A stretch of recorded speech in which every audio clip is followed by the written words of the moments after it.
जय भीम, नमो बुद्धाय। आपण गेल्या वेळेस पाहिलं होतं आर्य अष्टांगिक मार्ग। आर्य अष्टांगिक मार्ग म्हणजे नेमकं काय आहे?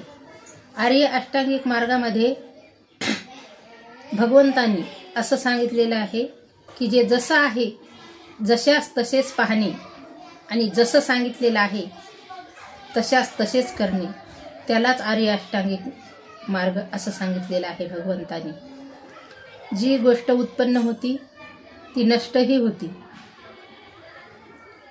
आणि जन्म आहे तर मृत्यू आहे असं भगवंतांनी आपल्याला सांगितलेलं आहे। तो नष्ट होणार आहे।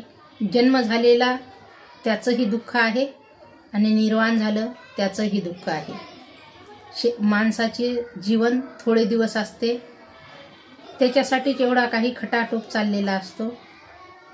त्याच्यामध्ये जीवन कसं जगायचं, थोडंसंच आयुष्य आहे, एकदम छोटूसं आयुष्य आहे आपलं।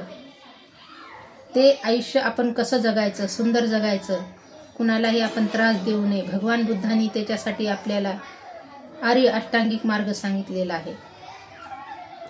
आपण ज्या वेळेस आर्य अष्टांगिकाचं पालन करतो, अष्टशिलाचं पालन करतो, तर अष्टशिलामध्ये आपल्याला खोटं बोलणार नाही असं येते, मद्यपान करणार नाही असंही येते।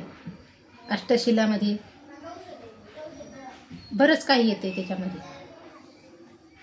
तर ते अष्टशिलाचे पालन केल्याच्या नंतर आपल्याला त्याच्यापासून काय बोध होतो, म्हणजे कोणत्या गोष्टीची आपल्याला प्राप्ती होती, कोणत्या ज्ञानाची प्राप्ती होती, त्याला समयिक दृष्टी म्हणतात। म्हणजे डोळ्याने जे पाहतो आणि जे आपण करतो तर ते स्वतःच्या डोळ्याने बघितलेलं, म्हणजे असा विश्वास नाही ठेवत आपण कुणावर, त्यालाच समयिक दृष्टी असं म्हणल्या जाते। समयिक दृष्टी भगवंतानी समयिक दृष्टीला खूप महत्त्व दिलेलं आहे। समयिक दृष्टीमध्ये भगवंताने भौतिक सुखाची प्रीती अनावरण केलेलं आहे की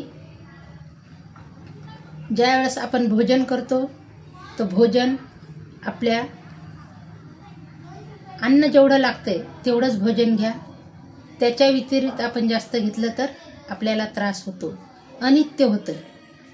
म्हणजे काय होतंय, शरीर बिघडतंय आपलं। त्याच्यामुळं निसर्गात आहे, जास्त पाऊस पडला तर झाडं वाळतात, जास्त पाऊस पडला तर त्याला नित्य जेवढं लागतंय पाऊस तेवढाच पाहिजे, ऊन जेवढं लागतंय तेवढंच पाहिजे। तसंच माणसाचं आहे। माणसाला जीवन जगण्यासाठी 4 अष्टांगिक मार्गाचं महत्त्व आहे। समयिक दृष्टी हे महत्त्वाचं आहे आणि त्याच्यानंतर समयिक संकल्पना, भौतिक मुख्य शक्ती, प्रीती, आकर्षणाच्या त्यागाचा संकल्पन, समयिक वाणी म्हणजे बोलण्याची, कोणाला शिवी न देणं, कोणाला काही न म्हणणं, असं समयिक वाणी असली पाहिजे, प्रेम भावना असली पाहिजे सर्वांसोबत, त्याला समयिक दृष्टी असं म्हणल्या जाते। भगवान बुद्धाच्या धर्मामध्ये 4 अष्टांगिक मार्ग आहेत। आपण हे थोडे थोडे समोर समोर मला जसे येईल तशा पद्धतीत मी सांगण्याचा प्रयत्न करील। माझ्यापेक्षा खूप हुशार आहात तुम्ही, समजून घेण्यासाठी खूप विद्वान आहात, पण मला जसं सांगता येईल, मला जसा धम्म समजला मी तसा सांगत राहील। जय भीम।